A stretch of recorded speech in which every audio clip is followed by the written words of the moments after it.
모셨습니다. 사회공공연구원 이영수 연구위원 큰 박수로 모시겠습니다.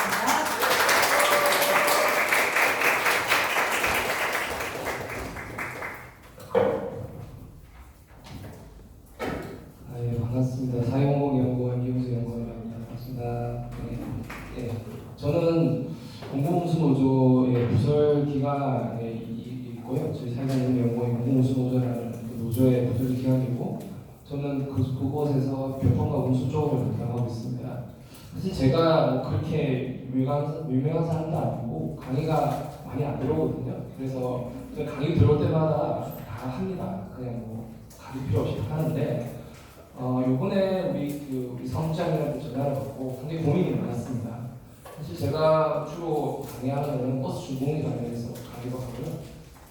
그리고 공영제 관련해서 제가 연구를 좀 하고 있어가지고 공영제의 추진 전략이라든지 뭐 이런 것들, 이런 것들 연구를 좀 해서 그쪽으로 강의를 하는데, 오늘은 진주 쪽에서 이 강의를 봤을 때 굉장히 공감했던 게, 제가 뭐 진주 교통 관련해서 최근에 내용이 기폭감을 하고 있지만 뭐 지역의 문제를 지역이 잘 아시는 거고, 제가 뭐 뭔가 명쾌한 해답을 할 수는 없겠죠.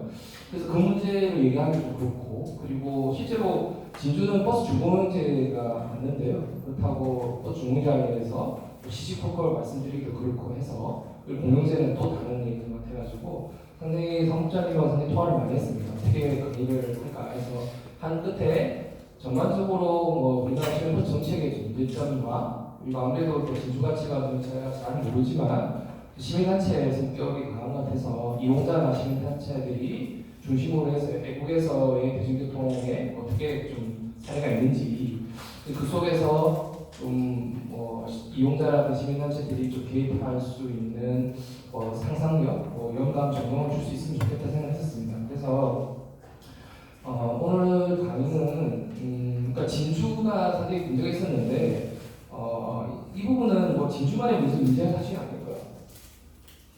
우리나라 전체적으로 보면 시내버스 정책은 별로 없습니다, 거의. 그러니까 뭐 진주에서 벌어진 문제가 이게 뭔가 좀 도드라져서 나타날 뿐이지 다른 지역들이 다 갖추고 있는 문제죠. 우리나라 서울 지하철이 있는 서울 말고는 버스에만 의존하고 있는 지역들은 대부분 대중교통이 다 비슷한 문제를 가지고 있습니다. 그래서 제가 왜 그런지 대해서 구체적으로 말씀을 드리고, 해외에서는 이렇게 해외하고 이렇게 비교하기는 어렵겠지만 그 속에서 좀 어떤 할 수 있는 부분들을 좀 제시를 하고, 그거 조금 연관만 얻어갈 수 있으면 이번 강의는 좀 성공적이라고 생각합니다. 예, 좀 시작을 하는데요. 그래서 일단은 우리나라의 민간버스 운행 문제점을 좀 설명을 드리고요. 왜냐하면 이 민간버스 운행 문제점을 아시면 왜 진주에서 이런 문제가 발생하는지 좀 이해를 하실 수 있을 것 같습니다. 그래서 좀 진주에서 크게 쟁점은 되고 있지 않은데, 최근에 버스 준공제라는 대신에 좀 쟁점이 많이 되고 있습니다. 좀 아마 뉴스에 많이 들어보셨을 거예요. 그리고 제가 작년에 버스 준공제 관련해서 이슈 페이퍼를 만들었고, 제가 이쪽에서 좀 연구를 좀 많이 하고 있어서 버스 준공제 관련해서 최근에 좀 강의를 많이 하고 있는데요. 그 내용 조금 말씀드리고, 해외 대중교통 운영 사례와 시사점을 좀 정리하면서 강의를 마치도록 하겠습니다. 사실 일단 뭐 버스 운영 현황을 보시면 되는데, 우리나라의 버스는 전국적으로 한 740개 정도 업체가 있고요. 보유대수는 4만 대 정도 됩니다. 근데 이제 우리나라는 버스가 지방 사무이기 때문에 제대로 된 통계가 없습니다. 그래서 제가 전국적으로 우리나라에서 보조금을 얼마큼 들은지 조사를 해보려고 했는데, 우리나라는 이 버스 자체가 지방 사무이기 때문에 제대로 정리가 안 돼가지고 제가 별도로 그것을 통해서 부동공을 청구를 한 건데요. 그래서 보면 민영제 지역에서는 한 5천억 정도가 투자되고, 한 중구역 지역에서는 7,500, 최근에는 9천까지 올라가는 것 같은데, 어쨌든 전반적으로 한 1조 한 2천, 3천억 정도가 연간 투자되고 있습니다. 그런데 뭐 좀 아시겠지만 버스 같은 경우에는 이제 그 유류세 보조, 민간업체에 대한 유류세 보조하고 버스 차량 구입할 때도 지원해주고 있어서 한 현재 한 2조 원 정도의 돈이 투자되고 있는 거죠. 재작년인가 크게 문제가 됐던 산입 유치원 같은 경우에 전체 한 4,300개고 정부로부터 한 2조 정도 지원을 받고 있는데, 버스 업체 규모를 감안하면 사실 버스가 적지 않은 보조를 받고 있는 거죠. 한 연간 한 2조 원 이상의 이 분야가 투자되는 아주 중요한 공공 역할입니다. 사실 그에 비해서는 우리나라에서 제대로 관리가 안 되고 있는 거죠.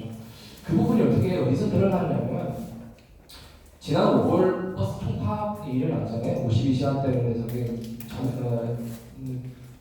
자도를 해서 구조 파업을 했었고 상당히 문제가 됐었는데 이때 중앙정부가 보였던 태도는 어쨌든 이제 노동자들이 임금이 올라가니까 그 비용이 발생하는 거고 그 부분에서 정부에서는 버스는 일단 지방 사무기 때문에 재정 지원들 추가 재정 지원을 하지 않겠고 요금 인상을 통해서 해결하라고 얘기했죠. 이 부분은 사실 중앙정부 차원에서 거의 대중이 특히 버스 관련 전략이 없다는 걸 보여주고 있는 거죠.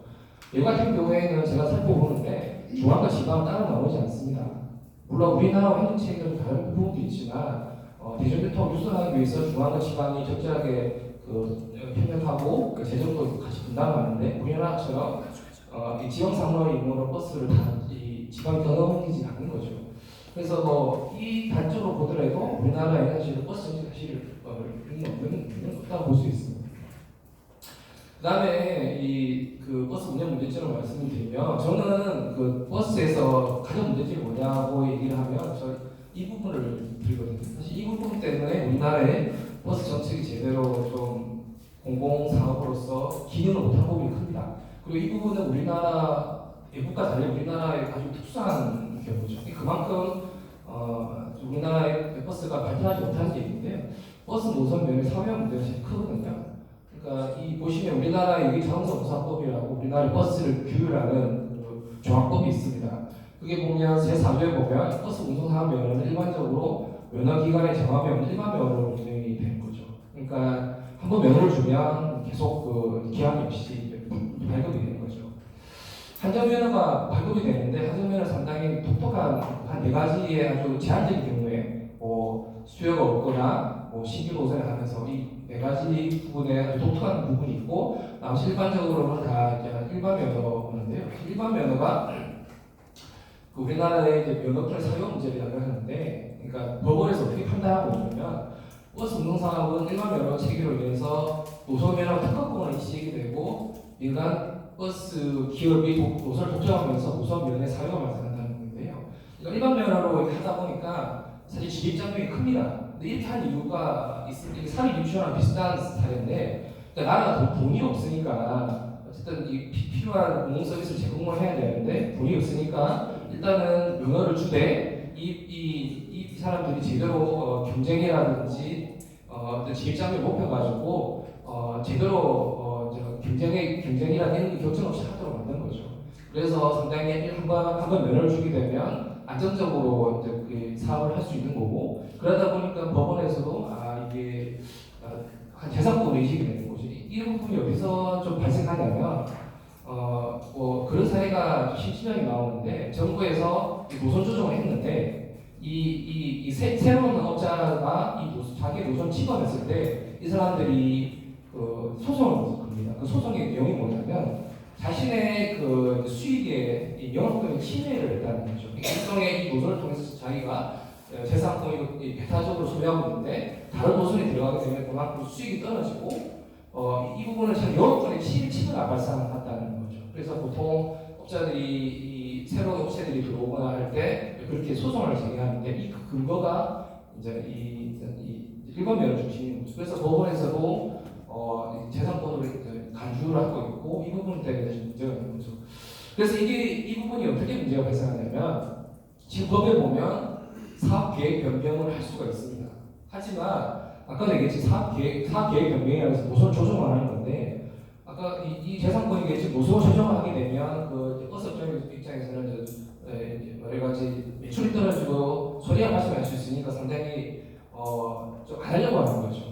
그래서 정부가 뭔가 좀 인구의 변화라든지 도시가 변화에 따라서 사실 버스가 변하게 되면 이제 도시의 기능의 구조가 변하게 되면 이제 버스 노선 조정을 통해서 상당히 그에 대응을 해야 되는데 그러지 못하는 거죠. 왜냐하면 그 버스 업체에서는 이게 하나의 재산권이고 자신들이 수익을 올리는 구조인데 우리 법원에서도 재산권을 인정하고 있으니까 자꾸 이제 정부한테 이제 소극적으로 배나는 거죠. 그리고 정부도 이 노선 조정했을 때 좀 문제가 생기게 되면 소송에 들어올 걸 알고 있기 때문에 쉽지 않은 거죠. 그래서 이런 것 때문에 좀 버스의 좀 정책이 제대로 안 되고 있고 버스의 장점이면 유동적으로 유연적으로 버스 노선을 조정하면서 하는 건데 그게 안 되는 거죠. 지하철이나 경전철, 철도 같은 부분이 한번 노선을 가게 되면 파묻지 않고 이상은 그 노선을 폐쇄할 수가 없거든요. 그래서 지하철이나 철도 같은 상당히 좀 경직적이고 건설하기 쉽지 않은데 버스는 그 지하철과 다르게 건설할 때의 그 차량이 있으니까 버스를 운영할 수 있고 그리고 도시가 변화에 따라서 충분히 유연적으로 노선 조정하면서 상당히 대중교통으로서 장점을 극대화시킬 수 있는데 우리는 이게 안 된다는 거죠. 그래서 어떤 문제가 발생하냐면 버스 업자들이 한국 노선에 집중해 있고 그리고 노선이 제대로 조정이 안 되니까 노선이 어떻습니까? 굴곡이 지고 배차가 길어지고 이런 문제가 발생하는 거죠. 버스의 장점이 이러한 사회 문제 때문에 제대로 좀 발휘를 못하고 있는 거예요. 그리고 심지어 버스 운송 사업은 양도 양수 가능하고 상속도 가능하게 됐거든요. 법이 15조에 보면. 그러니까 중앙법에 보면 아버지가 돌아가시면 그 자식들한테 이 면허를 물려주시고 있습니다. 그러다 보니까 우리나라의 이 버스 면허는 상당히 가함이죠, 가함. 그리고 꼭 지켜야 될 중요한 그기 때문에 상당히 이 버스 공공적인 정책이 개입하기가 쉽지 않고 있습니다. 아까 사실 사회유치원도 똑같은 얘기를 했죠. 우리 돈으로 했고 사회사인데 왜 정부가 침해했냐?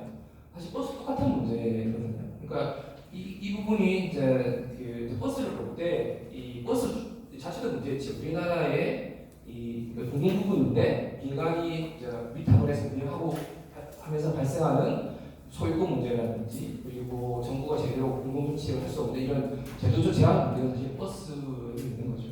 그렇게 사실 버스를 바라보면 우리나라의 버스 정책이 왜 제대로 안 되는지 좀 이해를 할 수가 있어요. 그래서 또 그게 어디서 돌아지냐면 여기 상법 제85조에 보면 면허 취소 조항이 있습니다. 사실 면허 취소라는 것은 이 부분이 왜 중요하냐면 다른 부분도 마찬가지겠지만 어떤 업자가 잘못했을 때 정부가 최대한 대로 개입할 수 있는 게 뭐겠습니까? 사업면허를 취소하는 거죠. 사업면허를 취소할 수 있으면 정부 말을 제대로 들을 거고 정부의 정치 제대로 관찰이 되는 거죠. 그래서 이 공공 부분에 있어서의 이 사업면허의 취소 정책을 여러 가지 중에서 사업면허 관련된 그 정책이 참 중요한데 여기 상공사법 보면 85조에 보면 면허 취소할 수 있는 조항이 있습니다. 한 44개 정도가 있어요. 그래서 이렇게 보면 우리나라의 이 법에 보면 버스 면허를 좀 취소하기가 쉽다 이렇게 볼 수가 있는데 그렇지 않거든요. 왜냐하면 제가 이 연구를 하면서 저는 그 사업 면허가 취소되는 거를 한 번도 못 봤습니다. 그래서 제가 왜 그런지를 좀 찾아봤는데 여러분들 좀 잘 아시겠지만 우리나라의 처분 같은 경우에는 법이 있고 시행령이 있고 또 시행규칙이 있고 또 뒤에 가면 별표라는 게 있습니다. 별표. 그러니까 별표를 봐야지만 정부가 이 법에 따라서 어떻게 처분하는지 아는데 그래서 제가 계속 타고 가가지고 이 제일 맨 끝에 보면 사업면허 취소 및 사업 등록 취소 및 사업 정의 기준이 있어요. 그러니까 제가 이걸 찾았거든요. 여기 보면 이 사업면허를 취소할 수 있는 것 중에서 제일 문제가 되는 게 보조 관련된 문제겠죠. 그러니까 보조를 줬는데 얘네들이 제대로 사용 못하거나 엉뚱하게 행동했을 경우에 취소를 할 수 있는데 그래서 제가 이 보조금 또는 융자금을 하여튼 용도를 잘못 목적의 용도를 사용할 경우에 어떻게 처벌이 되는지 봤어요. 그러니까 그거 조문은 제 85조에 따라 있거든요. 이 법에 따라서. 그래서 소문에 딱 봤는데 1차 위반이 사업 일부 정지로 되어 있어요. 2차 위반이 감찰명령으로 되어 있거든요. 그러니까 면허 취소 할 수가 없어요. 그러니까 보조금에 따라서 횡령이나 문제를 일으켜도 우리나라의 법률에 따르면 면허 취소 사실 안 되는 거죠. 그나마 그 사업 일부 정지라는 게 있어가지고 제가 이 국토부에 질의를 했습니다. 도대체 사업 일부 정지가 뭐냐? 90일. 사실은 버스 한 차를 돈이 안 하는 사기부 정지잖아요, 사실. 그래서 기준이 없어가지고 제가 그 상관 프로를 봤는데 그 사람들이 뭐라고 얘기했습니까? 기준이 없대요. 기준이 없다는 말은 한 번도 그런 걸 고민하지 않았다는 거죠. 아마 저는 이 부분을 제가 자신하는 게 우리나라 건국 이후로 아마 이 부분을 제가 처음으로 물어봤을 거예요.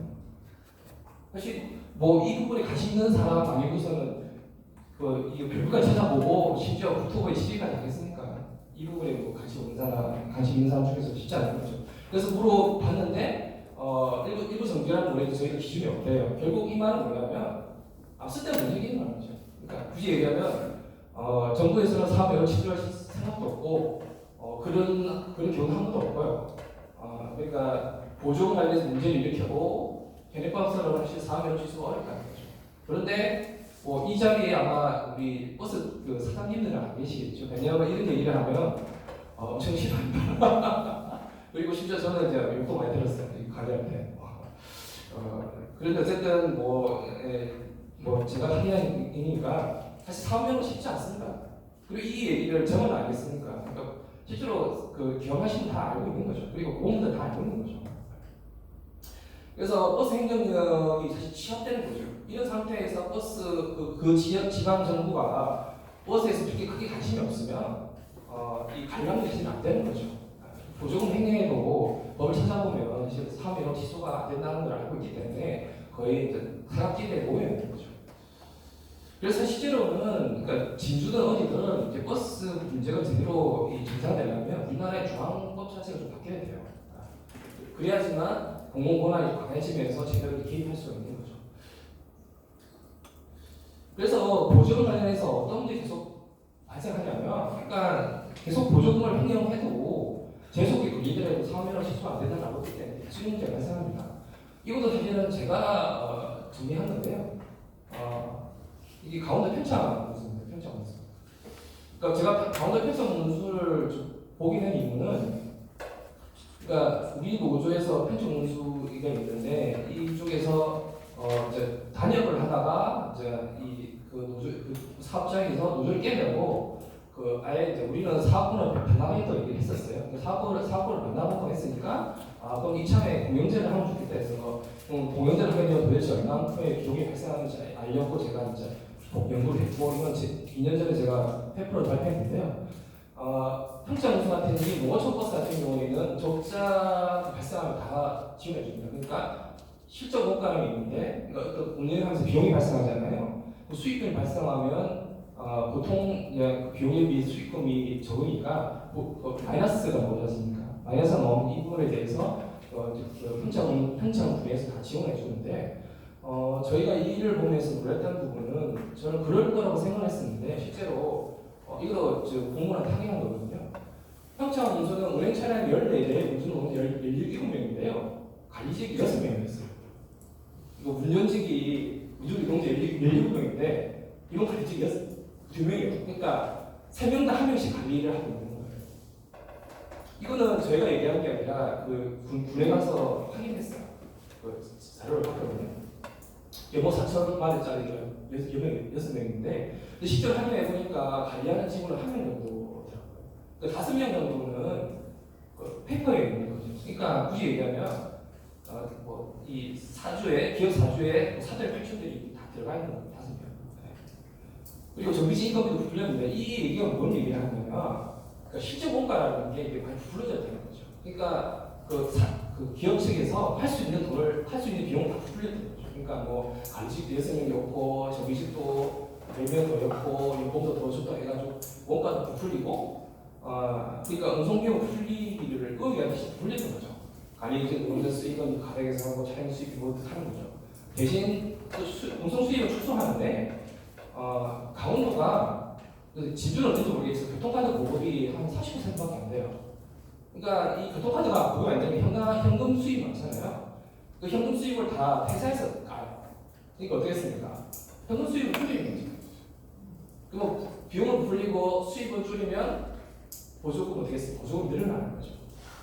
그런데 항상 농어촌 버스를 뭐라고 해야 됩니까? 우리가 적자가 심하다. 농어촌에 사람들이 줄어드니까 계속 사람이 안 타고 적자가 심하니까 계속 지원해달라고 하는데 이런 구조가 있는 거죠. 근데 이 구조가 평창 운송만을 하루 저는 생각 안 해. 그러니까 이런 부분이 만연하는 거죠. 경기도 같은 경우에는 이건 제가 얘기한 게 도의원 부르잖아요. 2011년도 15년까지 버스 업체에 대해서 한 1조 정도 재정을 지원해 줬는데 버스 업체는 동기간에 부동산 구입에 6,415억을 투자해서 88억의 이제 수익 올렸습니다. 경기도 버스 업체는 맨날 적자가 심하다고 얘기해요. 경기도는 버스 적자가 그러니까 좀 서울에 비해서는 노선거리가 길고 인거리 분산되기 때문에 상당히 운영하기 어려운데 그래서 버스 업체가 적자라고 하니까 보증 지원 줬는데 정작 따라서 부정으로 다른 사람이 하고 있었다는 거죠. 이는 도의원 보도자료고 저는 같은 경우에는 이 대표와 경영 책임자가 몇 년 동안 100억 정도의 회사를 횡령했어요. 그 구속이 됐어요. 근데 제가 이걸 어떻게 되는지 제가 찾아봤는데 이 대표는 집행유예 받아가 다시 업체에 복귀했어요. 그리고 이 회사는 면허 취소를 안 당했어요. 100억 원을 해먹었는데 왜 그럴까요? 아까 얘기했듯이 취소가 안 돼요. 취소가 안 된다니까. 100억 원을 해먹어도 사실은 회사가 대표도 제대로 다시 복귀하는 건데 아무런 이상도 없고 면허 취소가 안 됐던 거죠. 그러니까 제대로 견제가 사실 안 된다고 봐요. 사립 유치원 문제가 많았지만 실제로는 더 견제가 안 되지 버스거든요. 그래서 국민 본의에 비해서 2010년도에 전국적으로 이 버스 보증 19제 지자체를 대상으로 해서 보증 관련 부담지급 결과를 쭉 했었는데 아마 이 이후로 한 9년이 지났는데요. 이때 얘기했던 그 얘기들은 크게 안 바뀌는 걸로 제가 가정되고 있습니다. 그때 국민 본의에 비해서 전체적으로 제가 알기로는 이게 처음인 것 같은데 15개 지자체 다 보고 그래서 상당히 문제가 많다 그리고 공부를 했었는데요. 그대로 그 이후로도 제대로 하지 못한 거죠.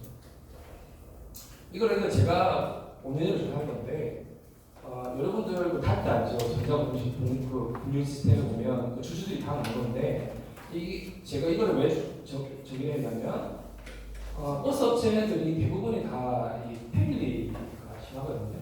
그러니까 서로 교차 소유도 하고 있고 아마 진주도 아마 몇 개로 나눠질 거예요 아마. 그러니까 대부분이 다 그러는데 여기 보면 이 조씨 이게 서로 다 5개 정도 나와요. 그러니까 우리 조씨 성을 가진 분, 임씨 성을 가진 분, 후씨 쪽이 나눠져 있는데 제가 왜 이렇게 얘기했냐면 버스는 소유와 병행이 분리가 안 돼 있습니다. 그래서 그런 문제가 있는 거죠. 그래서 일단 그러니까 정리를 하면 그러니까 우리나라의 버스가 왜 이렇게 안 되고 있냐면 여전히 우리나라 버스는 근대적인 요소를 큰 거죠. 사유화되어 있고 전국에 이 공공권한이 약하고 보수정도 제대로 못할 정도로 이 사업연을 취소할 수 있는 권한이 약한 거죠. 그러다 보니까 이 민간과 공공의 이 힘이 불균형이 큽니다.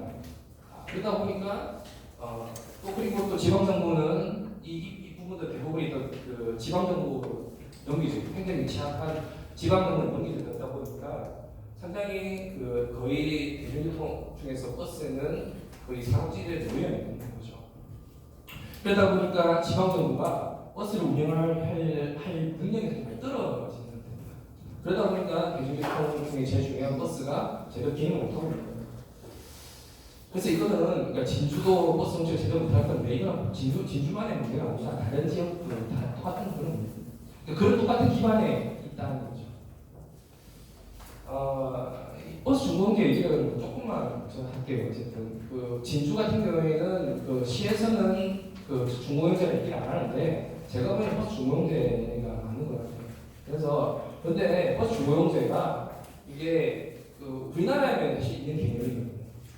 그렇기 때문에 우리나라가 있는 개념이기 때문에 상당히 사람들마다 얘기가 다르고 제대로 좀 이 개념조차도 제대로 정리가 안 됐습니다. 그러니까 개념이 제대로 정리가 안 됐으니까 버스 중공제가 문제가 뭔지도 잘 모르고 중구난방인 거죠. 그래서 제가 오늘 그냥 중공제 관련해서 개념 잠깐 얘기하고 왜 문제가 있는지 조금 자세히 얘기하겠습니다.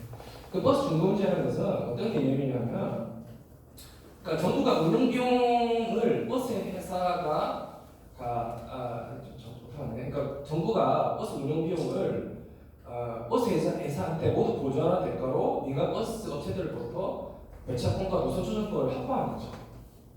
노선 소유권을 예전 업체가 가지고 있는데 버스 업체로부터 배차권과 노선 조정권을 회수하는 거죠.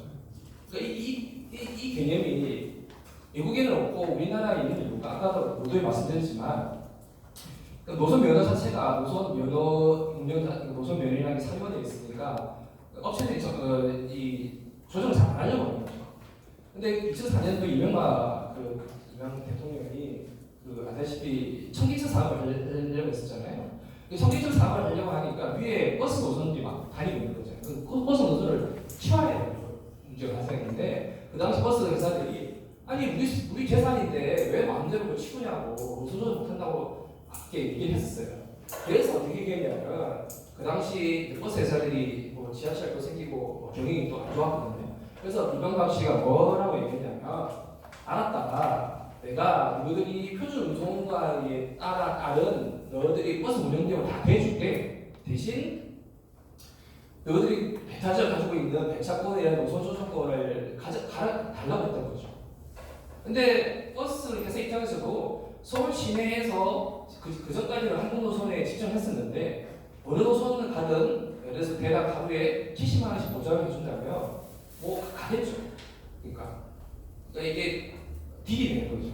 그러니까 버스 입장에서는 그렇게 노력 안 하더라도 정부가 운영 비용을 다 70만 원 줄 테니까 대신 우리가 계획하는 버스 노선 조정에 협력해야 하는 거죠. 그러니까 버스 회사 입장에서도 어차피 뭐 탕수 정해진 한 노선에 몇 탕만 뛰면 돈 준다고 하니까 그래 마음대로 해라. 그래서 이명박 씨가 청계천 하고 그 당시 지가선 체계를 바꿨던 거죠. 그래서 사실은 이 우리나라의 버스 중개자라는 것은 우리나라의 이 노선 사유화되어 있는 부분에서 정부가 노선 조정을 제대로 못하고 버스 조정을 제대로 노선 조정 못하면 버스가 기능이 떨어지니까 이 민간 기업하고 이제 딜을 한 거죠.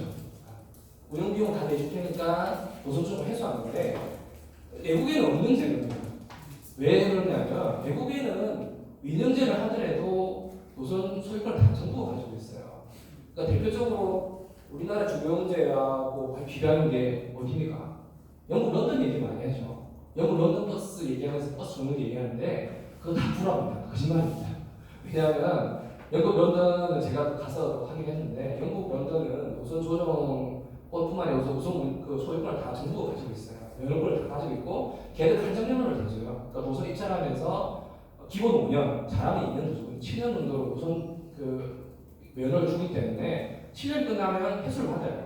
그럼 운영 회사는 그냥 나가면 돼요. 시설 인프라 다 정부가 가지고 있고 다만 민간 기업은 운영만 그 7년 동안 하고 있는 거죠. 그리고 노선 조정 수시로 합니다. 왜냐하면 노선 소유권 다 가지고 면허권을 다 가지고 있고 그게 공공정치의 권한이기 때문에 수시로 다 조정하는 거죠. 그러니까 그거를 같이 영국 런던 버스하고 우리나라 중공영제하고 비교하면 안 돼요. 아주 걔들은 민영제지만 상당히 큰 차원의 공공 개입을 하고 있는 거죠. 그런데 우리나라는 그게 안 되니까 이 민간회사하고 다시 바텀을 한 거죠. 그러니까 보면 어떻습니까? 아까 민주사업 특징을 가지고 있는 거죠. 그래서 그렇습니다. 그래서 정부 재정으로 민간기업 버스 경영의 안정을 담보하고 공공부문이 차량 배차와 노선 주도적으로 조정하면서 노선 책임 개편을 실시하는 거죠. 그러면서 버스를 조금 활성화시켜 보려는 게 버스 중공제입니다. 수익금 관리형 버스 중공제라고 부르는 거는 그러니까 왜냐하면 표준 운송원가가 70만 원이라고 하면 예를 들어서 운송 수익금이 발생하잖아요. 예를 들어서 운송 수익금이 50만 원 발생했다. 하루에 그럼 모자란 부분이 20만 원이잖아요. 그러면 정부가 20만 원을 지원해 준 겁니다. 그러면 뭐가 중요하겠습니까? 회사들이 얼마큼 벌어들이는지 수익금을 같이 공동으로 이렇게 관리를 해야 되는 거잖아요. 그래서 이 수익금을 정부하고 버스 업체 같이 관리를 하는 겁니다. 그래야지만 정말로 얼마큼 버스 업체들은 줘야 되는 돈이 나오니까 그래서 수익금 관리형이라는 겁니다. 참고하실까요? 그래서 아까 얘기한 그겁니다. 제가 보통 버스 운영 체계는 공영제, 중공제, 민영제 나뉘는데 제가 이거는 무슨 면허의 소유 주체와 버스 운영 주체로 두 가지로 나눴는데 우리나라 수익금 관리형 중고용지에 들어가 있는데 이건 잘못된 거죠. 왜? 대표적으로 이 중고용지 대표적인 그 노선 관리형인 영문운동 같은 경우에는 노선의 면허 소유 주체가 공공이 가지고 있고 버스 운영 주체가 민간인 거죠. 그러니까 민간 우리나라 다 민간이기 때문에 이게 민영제입니다. 버스 중고용지 사실 부르면 안 되는 거죠. 민영제. 그리고 얘네들은 연도는 수시로 업체도 평가하고 그 문제된 애들은 퇴출시키기도 하고 그리고 그 노선 조정을 수시로 합니다. 버스의 정체를 극대화시키는 거죠. 그래서 뭐 중고문제 문제는 뭐 버스 중고차 같은 경우에는 문제 좀 더 한 시간 얘기하는데 지금 뭐 오늘은 그게 좋아지가 않으니까 넘어가는데 어쨌든 그 버스 중고문제의 개념이 어떤 거라는 걸 알았으면 좋을 것 같습니다. 그래서 보시면 보조 규모가 한 9,000원 정도 되고 있고요. 계속 늘어나고 있고요. 표준 운송과 구성도 보시면 될 것 같습니다. 이건 뭐 그래서 버스 중고 자체가 상당히 이 행정이 많이 소요되는 그 행정 체계입니다. 왜냐하면 이게 서울시의 버스 중고 관리 체계인데 그러니까 아까 얘기했듯이 이 수익금 공동 관리 업체라는 걸 통해서 그러니까 표준 운송가를 정하면 그러면 표준 운송에 따라서 이 서울시가 업체한테 그 제조를 지원해주기 위해서는 수익금 공동 관리를 해서 이 정산을 해서 야 우리가 하루에 한 50만 원을 벌었는데 서울시하고 우리가 사업소하고 맺은 게 70만 원이다. 그럼 20만 원이 부족하다. 20만 원을 청구를 하면 이 서울시가 돈을 주면 여기서 배분을 하는 거죠. 그래서 이런 것들 버스정비심의위원회에서 그 중간에 결정을 하고 이런 수익금을 관리하기 위해서 이 KSC라는 스마트 카드가 운영되고 있습니다. 어쨌든 이 버스 중간지라는 게 상당히 이 행정력이 많이 소요되기 때문에 서울시도 근근히 하고 있어요. 왜냐하면 서울시는 어쨌든 돈도 있고 행정력이 뒷받침 주기 때문에 하는데 다른 지역들은 사실 더 엉망인 거죠. 왜냐하면 이 자체가 많이 복잡하기도 하고 제대로 관리를 해야 되는데 제대로 관리를 못하고 있고 행정력이 뒷받침을 하고 있는 거죠. 그래서 이거는 버스 공유 자체가 민저사업과 유사하다는 얘기 드렸던 거고요. 그리고 보조금 관리도 취하하다. 그러니까 지금 버스 종근제 관련해서의 쟁점이 뭐냐면 이게 지원금이냐 그리고 보조금이냐 갖고 다투고 있습니다. 아마 지원금 문제는 사립 유치원 때문에 많이 나타났죠. 왜냐하면 지원금이라는 것은 돈 주면 끝이거든요. 그래서 업자들은 그냥 지원금이 있는 걸 좋아하고 시민들이나 정부 입장에서는 이 보조금으로 해야 되는데 보조금을 해야지만 용도에 사용을 하지 못하고 제대로 사용하는지 정산을 받고 감사를 할 수 있는데 근데 지금 이 버스 중고차 관련돼서의